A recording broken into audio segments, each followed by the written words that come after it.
Hello, everybody. I was kind of debating whether I would do a program today or not.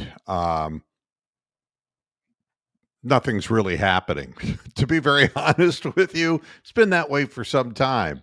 So, as we're in between seasons, seeing as how the Guardians lose 10 and win three, which somehow I don't understand how anyone could be very excited about that. I decided just to pop in today. I don't expect there to be any activity with panelists today. The StreamYard function that I referenced in my last broadcast is not properly put in by StreamYard. It is confusing. It doesn't work. And if it does work, it doesn't work in the simplest way that it should. There must be some trick to it that I can't possibly understand. But at any rate, there is right here, I put in the chat room just in case anybody wants to jump on and chat a little bit. I'll be in here for a few minutes just doing my thing. And then moving on to my weekend, which is a lot more exciting than trying to figure out where StreamYard hid all the Easter eggs to how to function a basic thing when I'm paying them a bunch of money and nobody can explain it to me.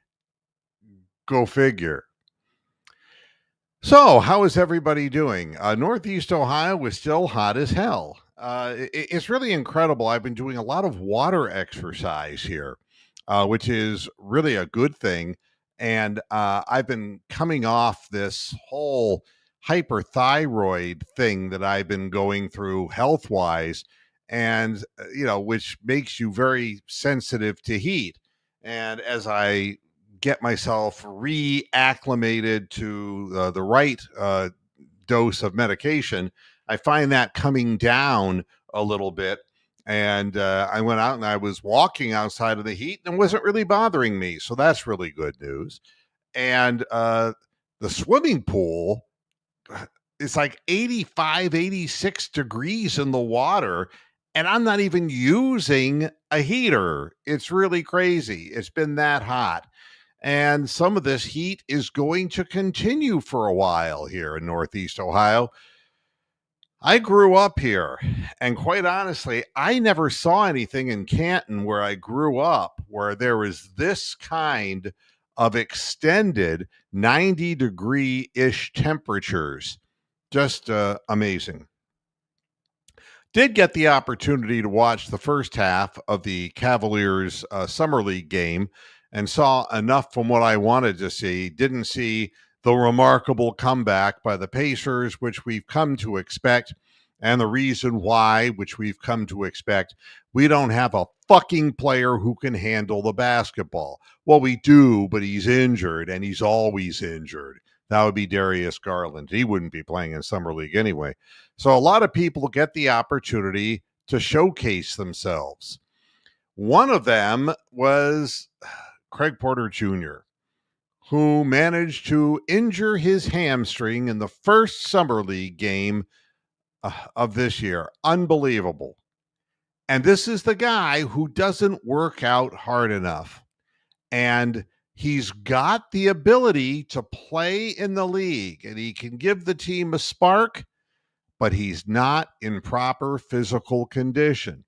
It was very interesting during the broadcast that Kenny Atkinson was had a prolonged interview while the first half kind of was being played somewhat in the background. And I always listen to what the coach has to say because what the coach has to say very often comes directly from the front office as well. And you can get a little bit of a read on what's happening and who might be ahead in the race. We don't get that with the Cleveland Browns, the quarterback situation. We just get a bunch of people online playing hate on different players. But listening to Kenny Atkinson, it was interesting that he kneels at the altar of Jalen Tyson. And quite honestly, I don't see it. And I understand what he did in the game. He scored 20 points and had 12 assists. You're saying, well, why in the hell are you complaining about that? And the answer is he's worthless underneath the basket. He can't get a shot up. He's going to get his shots blocked. He's not a great 3-point shooter, and he can't handle the ball for shit. Now, with all that said, the reason that a number of people who do these types of things on social media, as far as podcasting is concerned, are also taking the lead, saying that Jalen Tyson is going to be the next great defensive player, which is what we heard for years about Isaac Okoro.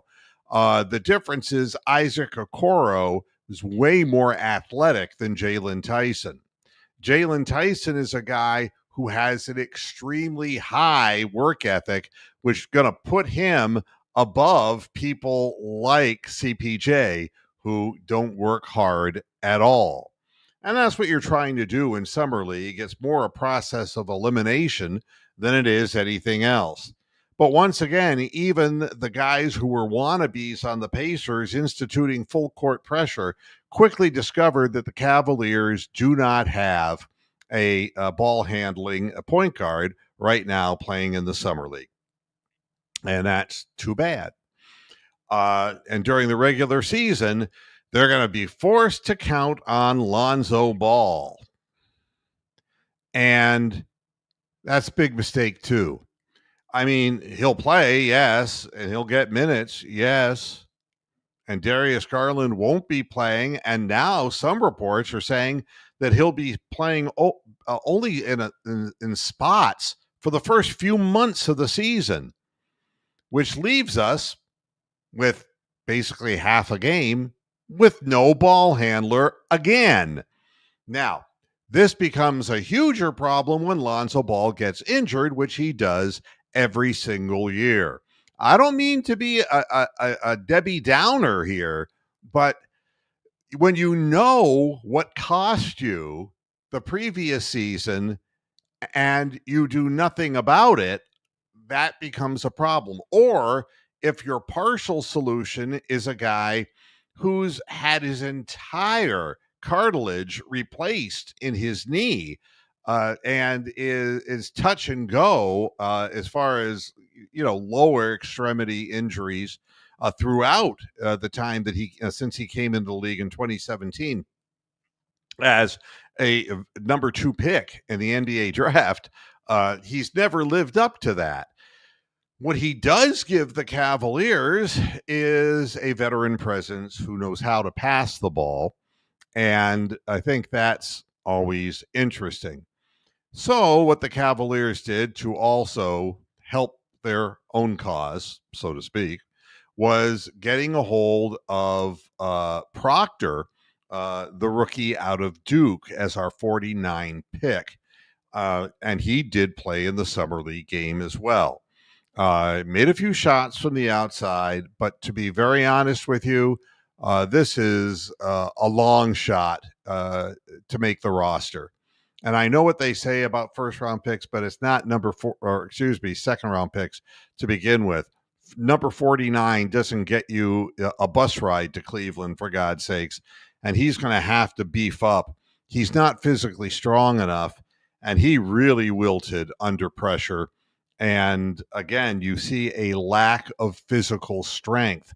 And it's the Ty Jerome syndrome, but this time Proctor is, they say he's 6'6", but he's 6'4.5" in barefooted.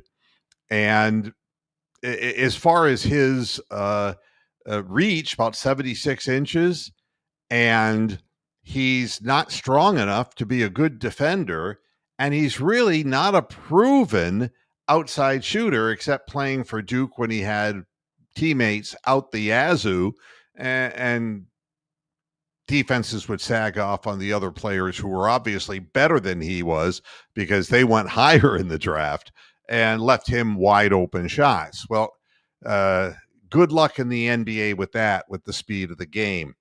So right off the bat, I see a lot of potential problems for the Cavaliers in the ball handling category. And but listening to Kenny Atkinson, he was praising Jalen Tyson about his general work ethic. And we've heard about this before when we had Stevens years ago, who was very similar, except he couldn't shoot the ball at all.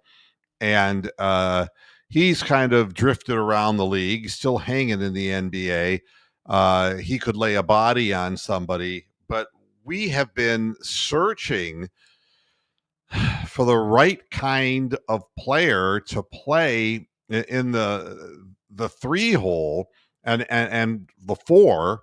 And we have DeAndre Hunter, who now will be I presume, the starter, and Jalen Tyson coming off the bench. Uh, he does a little this and a little that, but he's not quick enough. He's not big enough. Don't see it, folks. And I know there are a lot of Cavs fans out there who are gushing over Jalen Tyson. I don't see it. Now, the other one that really, I'm not going to say it totally surprised me, but Naquan Tomlin is a real tough one to figure out. I think he's the poor man's Pascal Siakam. Basically, what I'm seeing. Here's a guy who didn't even play organized basketball until after his senior year in high school. It's a crazy story, and how he has worked his way up. And in the summer league, in the game, he looked dominant, and that's against players who, in many instances, have played in Europe or around the world, who had experience and were college, prodigies at one time. Think of Imani Bates when he played in the Cavs organization. People who had a history of being possible NBA talents. Well, Naquan Tomlin wasn't one of those names. And what you saw in the game is probably as much as a bunch of inexperienced players not being able to stop somebody who is longer, taller, and physically stronger. One thing I will say about Naquan Tomlin is, again, he has worked hard in the offseason and he looks visibly bigger. And for Cavaliers fans, I'm also hearing that same piece of information about Evan Mobley, that his physical presence continues to grow. This is very important in today's NBA, which is why I gripe about Darius Garland all the time, who doesn't do anything to build up his body and winds up injured every single year. It requires bigger and stronger people.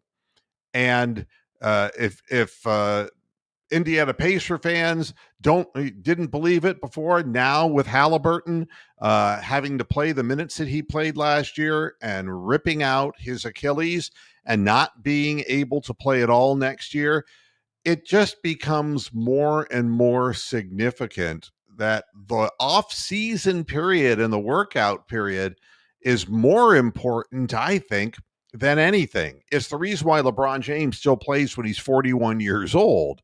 It's the same reason why Chris Paul is technically still in the league at 40 years of age. Bodies get broken down, and the minutes that are required, what used to be like, well, this guy plays 38 minutes a night. 38 minutes now, man, is a hell of a lot harder than it was 10 years ago. That's the way the NBA has evolved.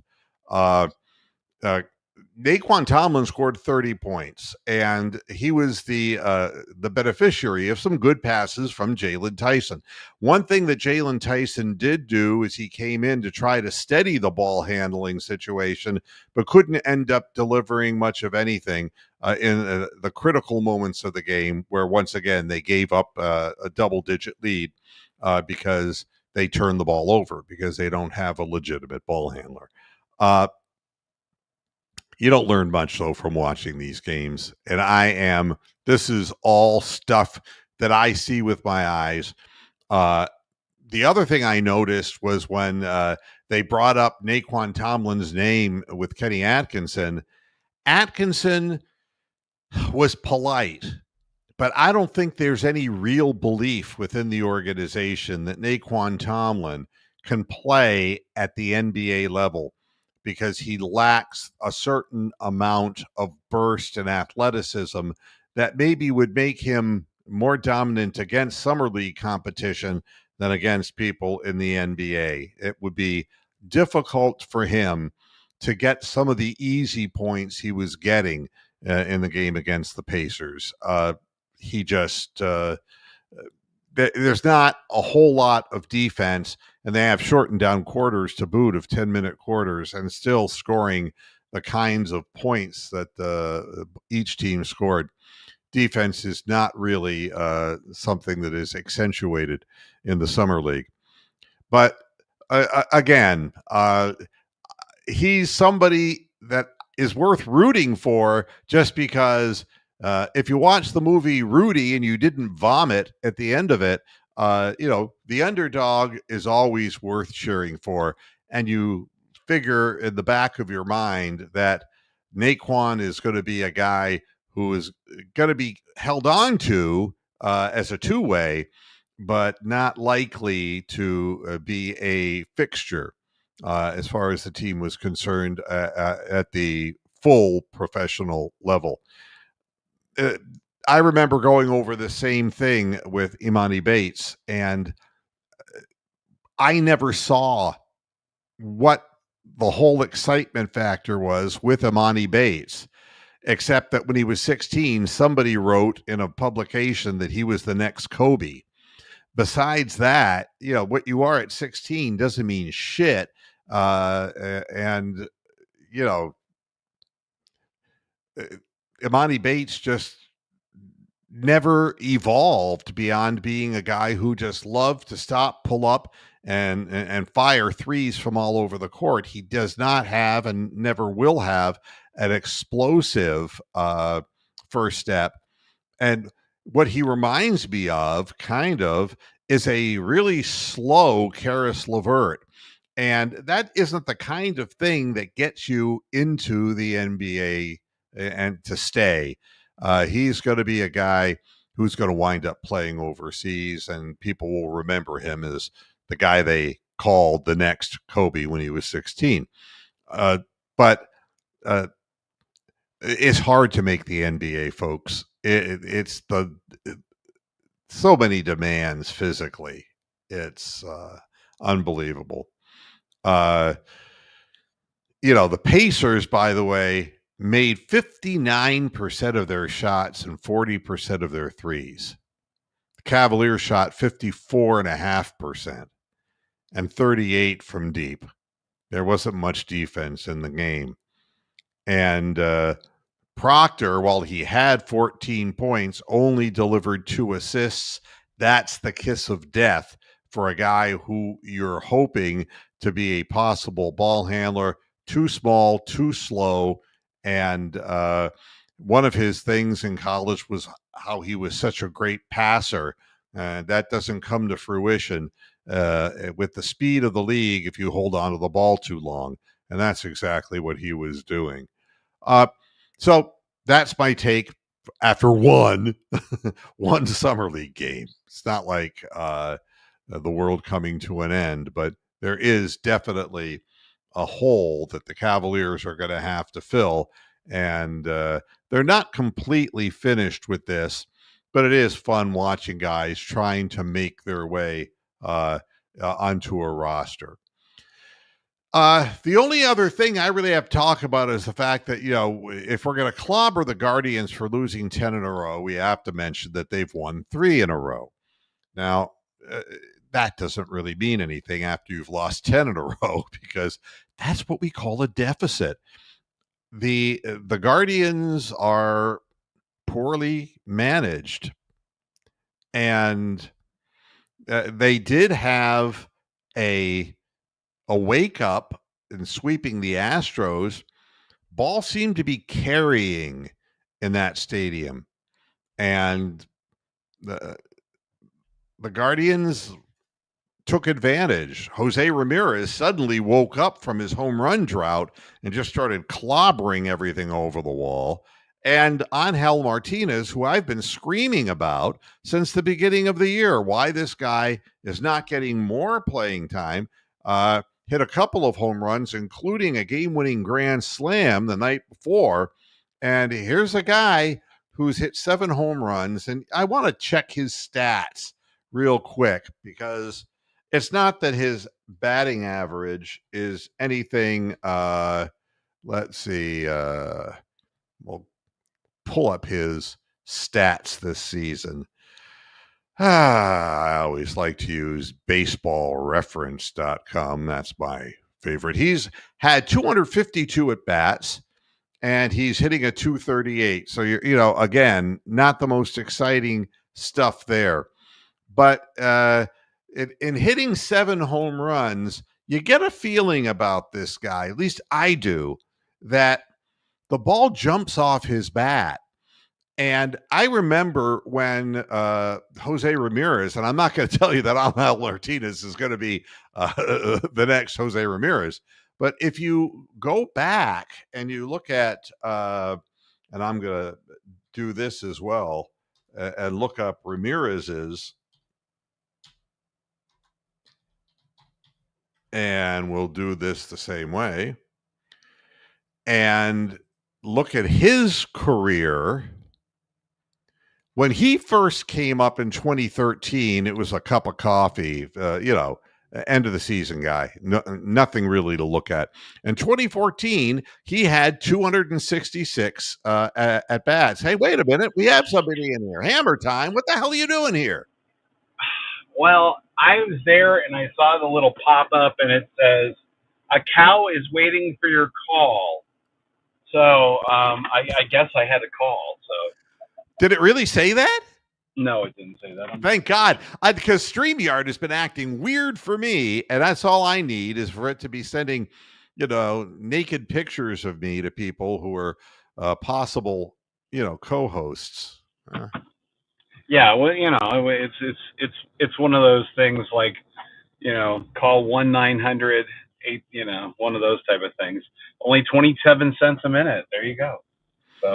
So if you were really popular, it'd be like $1 or $2, but 27. There you go. I want to finish this thought about Jose Ramirez and in comparison to Angel Martinez. In 2014, he had 266 plate appearances and total at bats 237 when you took bases on balls and all that. And he only had 2 home runs. And he hit a 262. The next season in 2015, he played in 97 games with 355 plate appearances, and he only hit 6 home runs. Now, people forget this, and in that second year, his batting average was a 219. I mean, it was going at that point, it was going sideways or down. In 2016, all of a sudden, with 152 games, 618 plate appearances, the guy hits 11 home runs. So here's a guy who, through his first 3 years playing, never hit more than 11 home runs in a season. All of a sudden in 2017, he hits 29, then 39, then 23, 17, 36, 29, 24, 39, and so far this year, 17. Angel Martinez has a similar start, although we don't have nearly as much information to see, but he's going to get stronger. And the thing that was obvious about Ramirez was that the ball did jump off his bat. But it takes time for young players in many instances to develop power.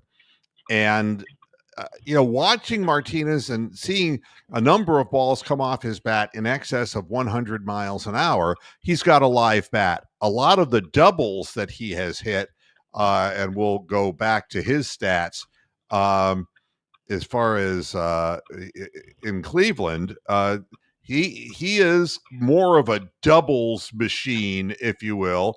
In 437 plate appearances in the bigs, he's hit 20 doubles and 10 home runs. And that, folks, puts him in early Jose Ramirez territory. But a lot of those line drives that come off his bat are very lively and get through the infield very quickly, get out to the outfield, get into the corners and into the gaps. And he looks like a major league player. He looks like he has confidence. He also is young. And he does some things that young players do, where maybe trying to make a fancier play than he needs to make in the field when it could have been just a straightforward thing, and chasing balls out of the strike zone and getting ahead of himself and trying to hit for power in a team that doesn't have any and popping a lot of balls up, that kind of thing. But I like Angel Martinez, and I really hope that the idiots who are at the top of the pyramid in this organization don't give up on this player. He should be playing every fucking day with occasional rest. I mean, that is it. There's no reason at this point to belabor the whole Brian Rocchio thing. I mean, Brian Rocchio is a pop bottle. I don't see him ever being somebody who is going to help the Guardians either defensively or offensively, because his head isn't screwed on straight.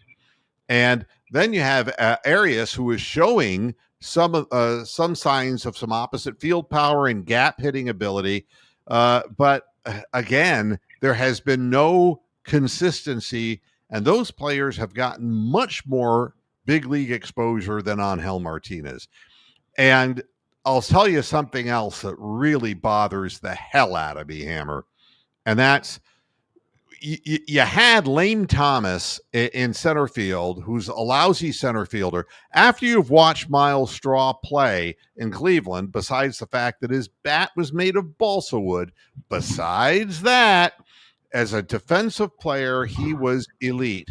And then you see Lane Thomas out there, and he sucks the big moose. And now who are we playing behind him in center field? Well, of course, Nolan Jones, the guy who has trouble playing right field.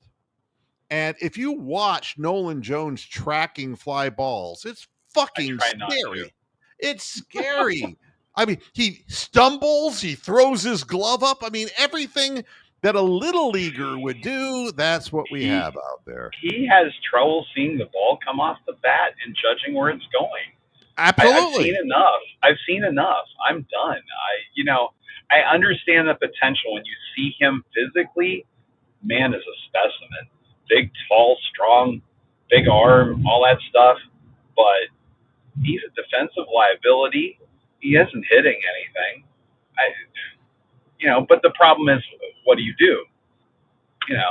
What's the alternative at this point? So other than getting Martinez more playing time. And the one thing, I think you need to add this in there.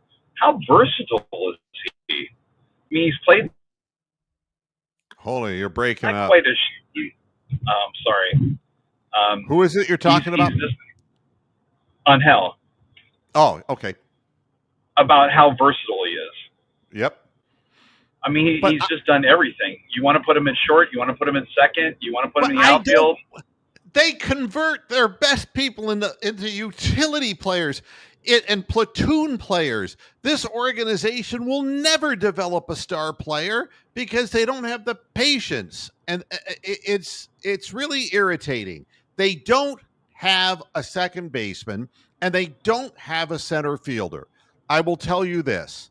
Angel Martinez made the best plays in center field of any of them as far as covering ground, and has the best throwing arm of any of the center fielders out there. He threw at 100-mile-an-hour BB. Do you remember that, like a 98-mile-an-hour thing that he threw from the outfield to gun a guy down?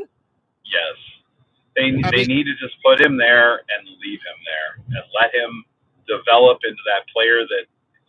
And you know what else? That's going once he has that position down, that's going to benefit at the plate as well, because now you're not worried about your plate appearances or when am I going to get in there. You know where you're going to be at. You know. Well, yeah. Well, they fuck their players' heads up. They really do. Yeah. This is what the organization does. They make utility players out of everyone, and everybody has a natural position. And I understand that if your natural position is third base, you're not going to play with Jose Ramirez playing for the Guardians. But at the same time, Angel Martinez is a guy fought his way to get up to the big leagues, and the two positions that he plays the best, they're just moving him around, and it's that's what fucks up a player's head. Is that it took Jose Ramirez those 3 years to really figure out what he needed to do, and as a switch hitter, learning how to go to the opposite field when necessary, knowing when to pull the ball when necessary, learning how to pick out pitches better and be more selective.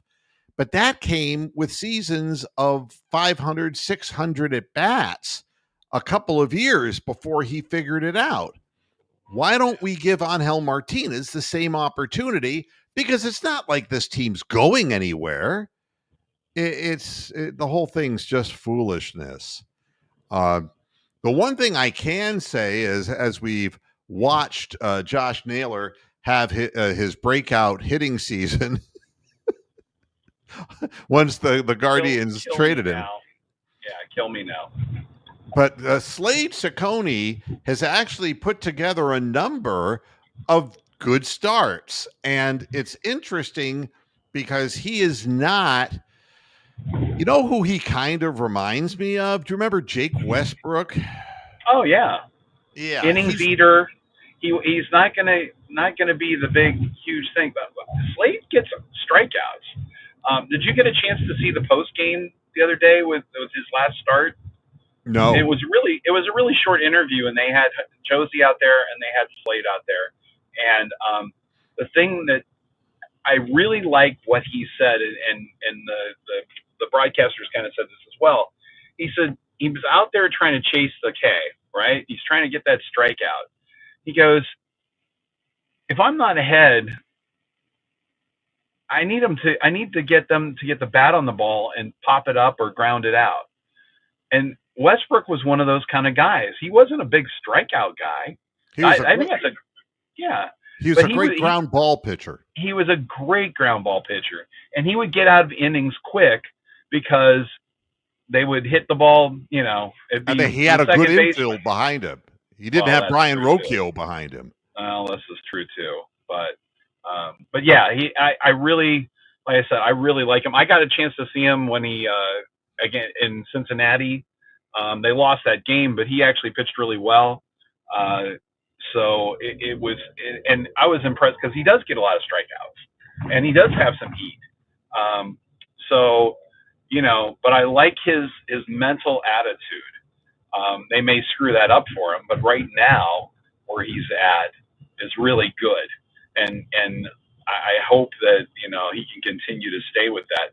So, and it looks like they got themselves a heck of a good player, and this is kind of unlike what they normally deal with, but they've been good. They've been good at reclamation project pitchers. They've been very good at that.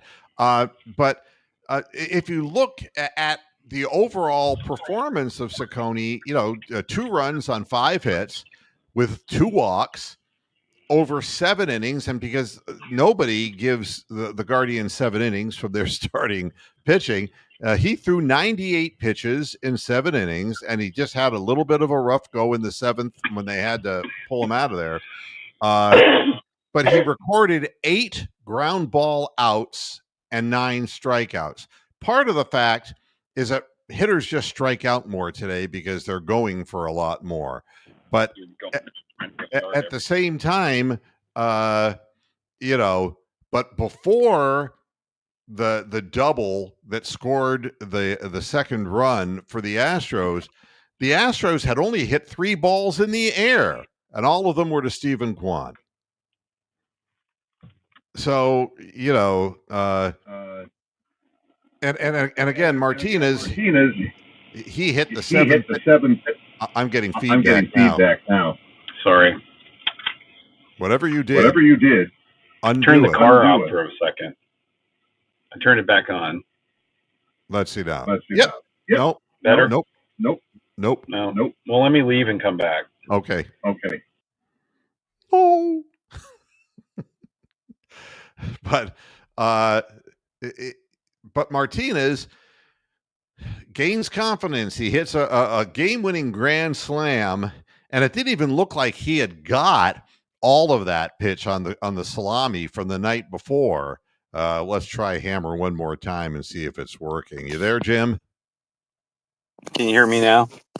Yes, without a feedback. Okay. All right. But I was just saying off the thing that the grand slam home run that Angel hit the night before to win the game in the 10th, that didn't look like a home run leaving his bat. And no, it looked like a double. Yeah, it looked like that ball might go off the wall. Exactly. Yep. And that exactly. Carried, but that's everywhere else it would have gone off the wall. Yeah, but this is what he has. He's not a big guy yet, but I think he's going to get stronger as he gets older, and he's showing with that's just the velocity of the ball coming off the bat, because that it almost looked like it was just going to be a fly out to left field at first. The ball was carrying out that way. That much I will say, and we've lost Hammer again as he's frozen. You know, and let's see what Crumbly is saying. And by the way, hi, Big Lurker. You know I love you. Too many holes in the batting order for Martinez to get a fair chance. And, well, that may be to drive in runs, but he's got to get as many at-bats as he possibly can to learn his way through all of this. Are you back, Jim? Am I back? Yes, you're back. So every time we say that, I want to do the Jimmy Fallon DJ sketch they used to do. And we're back. Yeah, I had tried to forget that. But that was a 374-foot home run that Angel hit, and you know, then he hit another one in the first inning, back-to-backs with Jose, and that had to make Ciccone feel good, because usually if you go out and throw the first few innings and the Guardians don't put anything on the scoreboard, which is usually, it's more pressure on the pitcher going out there. But one thing that I can say, 7 innings and 98 pitches, shit. Logan Allen ends up throwing, you know, literally 90 plus pitches in 4.5 innings. And you've got to have pitchers who have the confidence to throw the ball over the fucking plate. If you don't trust your stuff, you don't belong in the bigs. And that's what I see whenever I see Logan Allen pitch. It's just not good. That's exactly what Logan Allen's doing. He walks way too many people, ends up getting himself in trouble, and then somebody gets a hit, and it's a 2-run inning. Nibble, nibble, nibble, because he just does not have confidence in his stuff. And, you know, I saw that Shane Bieber, you know, through 3 innings of practice, and I'm supposed to have an erection about that, which I really don't, because the second that he's able to throw the ball and throws one game, he'll be traded, because that's the way the idiot Guardians work. And again, I will never forgive Stephen Vogt for pulling his defensive catcher and forcing Clase to throw pitches to Bo Naylor. It is just absolutely sickening to watch the lazy Bo Naylor behind the plate.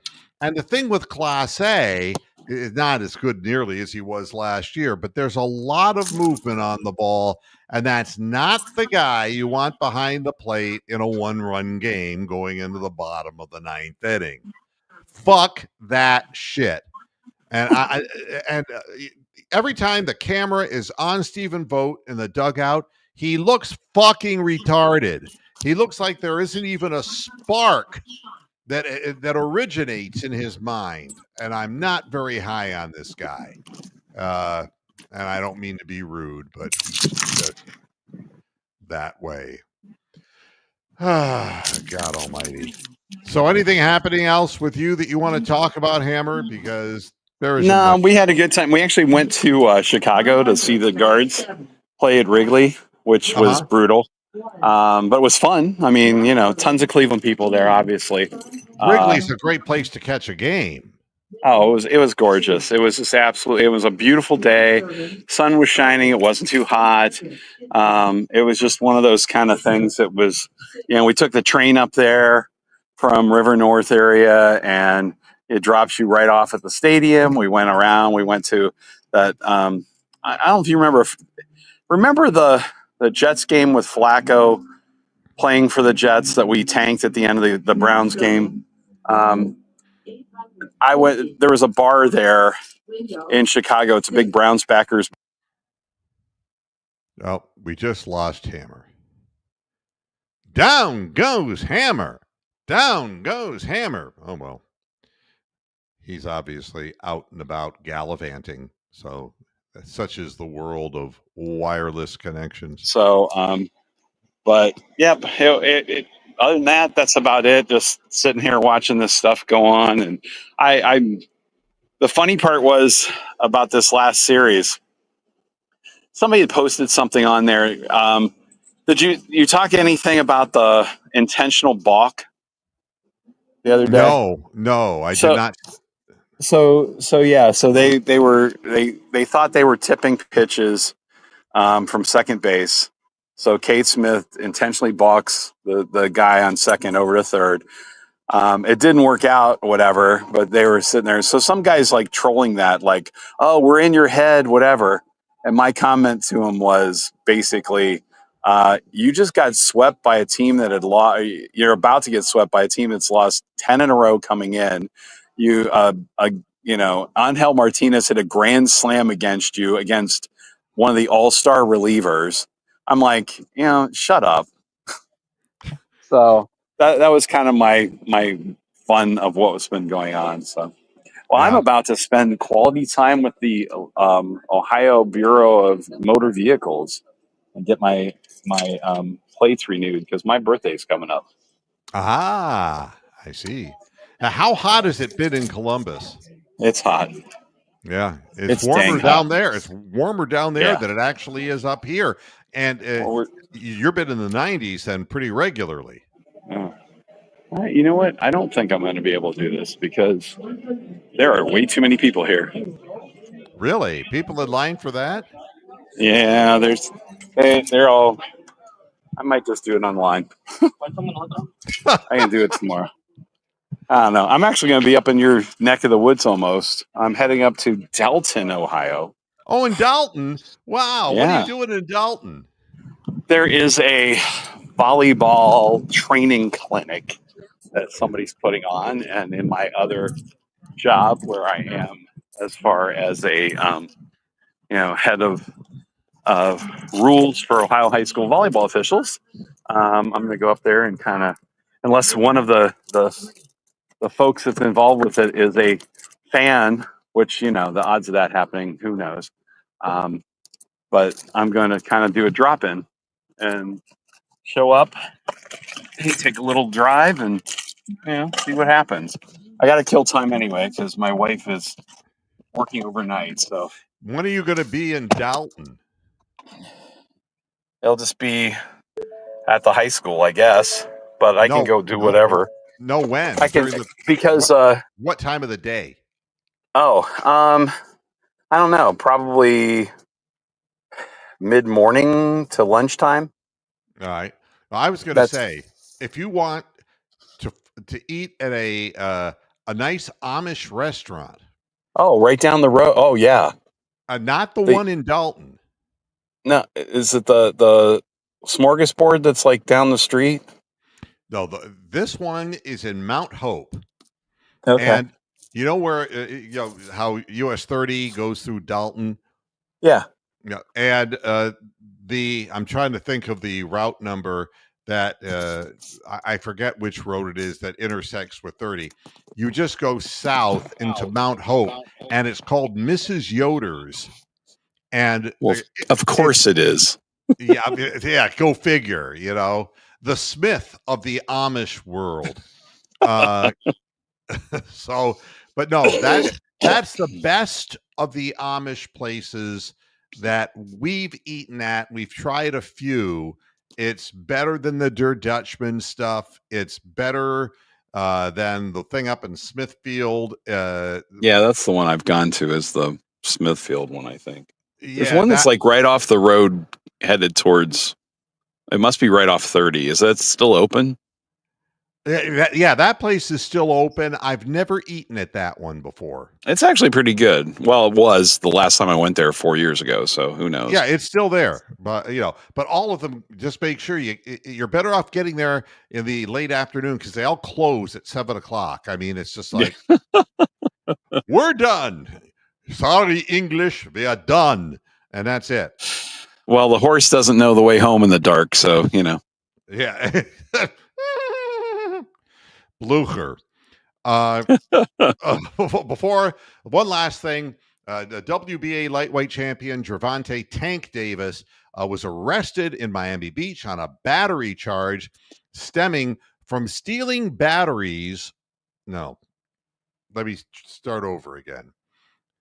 From an alleged domestic dispute with his ex-girlfriend of 4 years. Now, look, the guy should know, and he's got a potent right hand, okay? You don't waste it on an ex-girlfriend of 4 years. You find yourself a new one. I don't... damn. See, I could see that coming, and I almost jumped in on it, but I figured I'd let you go ahead and bury yourself on that one. That was... No, but I mean, it's really bizarre. Why would somebody get so uptight about somebody who's out of their life completely? Some combinations of people are just toxic, According to WPLG Local 10 TV, Davis's arrest comes nearly a month after he allegedly assaulted the mother of of 2 of his 3 children on Father's Day outside of her home in Doral. Okay, there you go. So it's a baby daddy situation. Yep. Right. He was accused of hitting his ex-girlfriend on the back of the head, upside the head, and slapping her. So, and he's had a lot. What? Well, I know what song I'm going to have in my head the rest of the day. There you go. But yeah, this guy's had a lot of problems. And he's a boxing star. It makes good money. He's had domestic Do we still have violence. boxing stars nowadays? I guess, because I mean, even I know who Gervonta Tank Davis is, and I don't even much watch boxing anymore because it's just so diluted. It's Jake Paul fighting some tomato can. It's diluted. That would be the nicest way I could put it. Oh, actually, speaking of combat sports, I don't know. Have you heard the story about Ben Askren, the MMA fighter? Was he the guy who was airlifted out of an accident? No, Ben ended up, he was a Bellator fighter, or no, he was ONE FC, and had been undefeated. He came over into UFC. In his very first fight, he got basically knocked out with a flying knee as they were running from the corners into the center of the ring, but he, longtime wrestler, has his own stuff or whatever, has his own. I was thinking gym of Randy Couture. Sorry, that's the guy who was just recently airlifted. Yeah. So, that's what it was, Randy Couture. Yeah. But So anyway, Ben ended up having to had some like pneumonia situation and a viral thing, and ended up getting a double lung transplant. Oh, Ben yeah, I Askren did also, read this. yeah, he also fought Jake Paul in one of those stupid ass things. So With no lungs. With no lungs. yeah. Well, this was prior to that. I don't know. No, So they say that. But he don't gassed believe as it went along, right? Yeah. And you want to hear something that was really sad? Is, as you get older, the people that are part of your general life experience, and one of my favorite bands back was ELO, the Electric Light Orchestra. Oh yeah. And Jeff Lynne, the leader of ELO. I was watching a video of a concert that was he and Danny Harrison, George Harrison's son. Yeah, that was just recent. Yeah. Yes. And they did a Traveling Wilburys thing.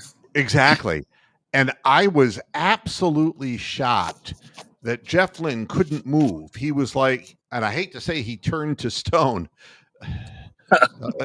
Look, I'm sorry. These things pop into my head, but he is all fucked up. And now they've announced that they've canceled all of the tours. And I hate guessing at stuff, but my guess is that he has Parkinson's disease. Yeah, there's something going on there. His hand. They showed some of the tour.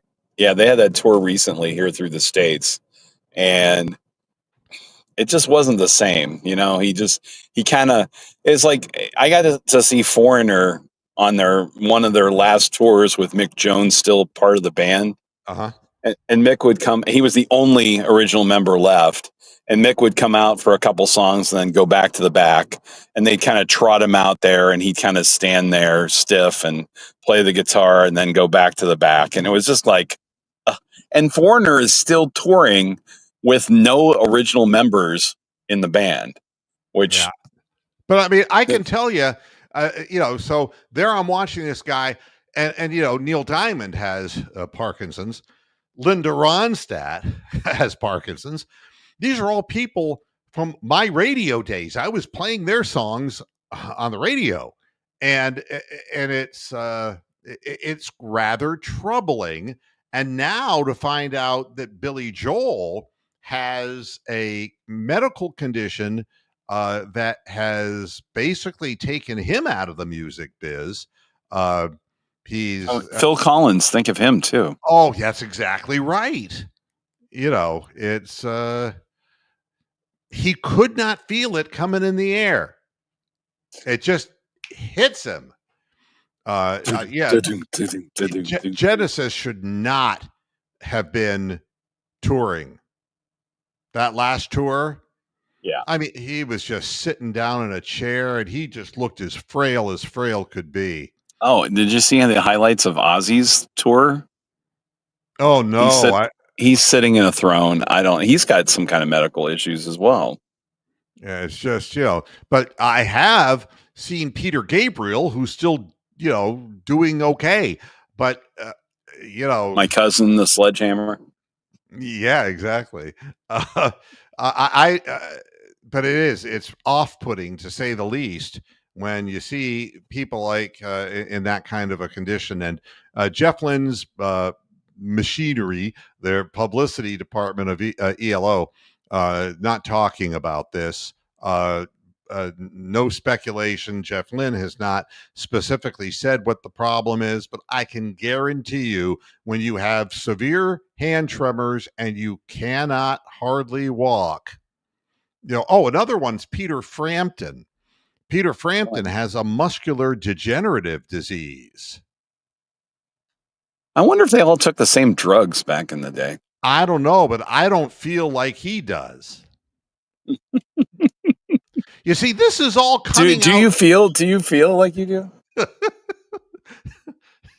It's like, what's wrong, At least Peter? There's somebody here that understands these references. Bronk would get these too. I know. Bronconian would definitely be one. It'd be like, so you're going to explain to us what the problem is, Peter? I don't think I can do that. Uh, well, if Frampton's trying to come alive, right? But no, and these folks are not very much older than I am, so it's really kind of disheartening. And yeah, that's the other one. Krembley is right. Is Ann Wilson? She's been sitting during performances, and I don't know what the story is with her. And these are people. Foreigner, you mentioned, Mick Johnson, Foreigner. That I personally talked with Foreigner. They were walking down.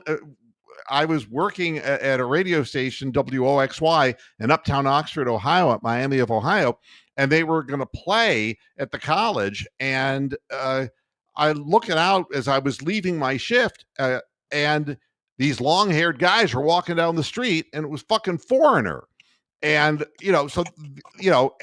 Annie Wilson, I met twice in my life. Once when I was 17 and she was only 19 in a Quonset hut in Canton, Ohio, which was an old record store back then. And they were appearing locally off of Route 62. It was 6 months later that they played at Richfield. That was how fast and meteoric their rise was. But they were just two Canadian gals. And, honestly, it was an amazing thing to sit down, and we were doing a live broadcast from Quonset hut, and I was talking to Ann Wilson. The second time was when I owned radio property in Danville, Illinois. Hart was appearing in Champaign-Urbana at the University of Illinois, and I got backstage to go back, and it's one of the funniest stories that I have as far as being peculiar. I'm in the greeting line, and Annie was singing. She would warm her voice up. Such an amazing voice that she had. And people were coming up and, and they were talking to her as she was warming up. And this one guy says, yeah, I met you many years ago. And she looks at him and she goes, you're full of shit. And I said, I'm going to have to take a different approach because I'm going to get shot down in the line.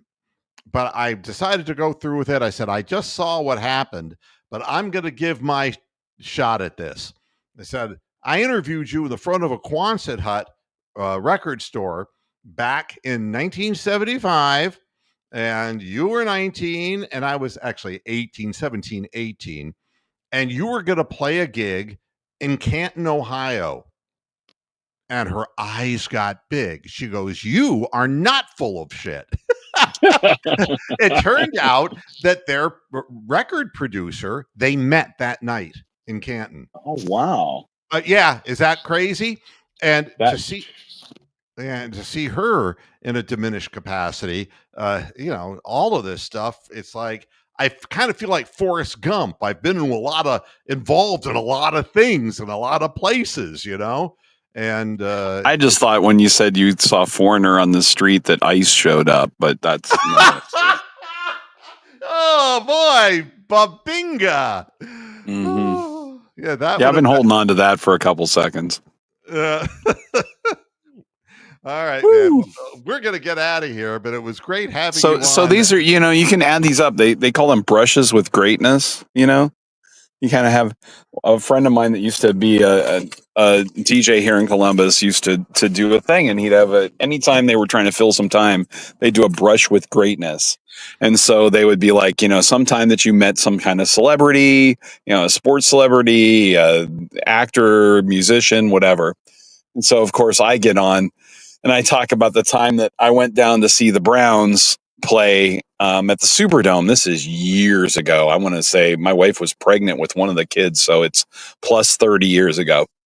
And so we're down in New Orleans, and they used to have like a little shopping mall there kind of thing. Most of these things have petered out, but they had this little shopping mall that was right on the river. And I'm walking through, and I end up going to the bathroom, and I'm wearing some kind of brown stuff. And I ended up peeing next to Al Bubba Baker, So there you go. That was my brush with greatness. Did he rush you? I was in a From the urinal outside? too. I wasn't right next to him though. I did have the common courtesy to be, leave a space for God, I guess. But yeah, or for splashback, one or the other. I'm not sure which one it was. Yeah, But no, I actually have a really good story with that, and I will use it another time. all right. Very good. We got to get out of here. Rick May just dropped in just to see what condition my condition was in. Thank you, Rick. That was Kenny Rogers in the first edition. Yeah, that was a good song. So Kenny Rogers is dead too. I never met him, but I did eat at his chicken franchise in Flint, Michigan. I did eat at Kenny Rogers Chicken. Yeah, I never met the man, but I'll tell you, I have like the Colonel.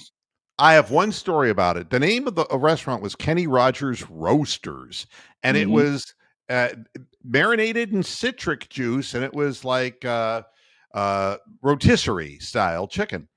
And they were advertising. They bought advertising time on the radio station, which was CK105 in Flint, Michigan, and we had the commercial was completely produced. All the guy had to do in production at the end of the commercial was put a little tag on the end of the commercial saying that's Kenny Rogers Roasters. And you know what he does?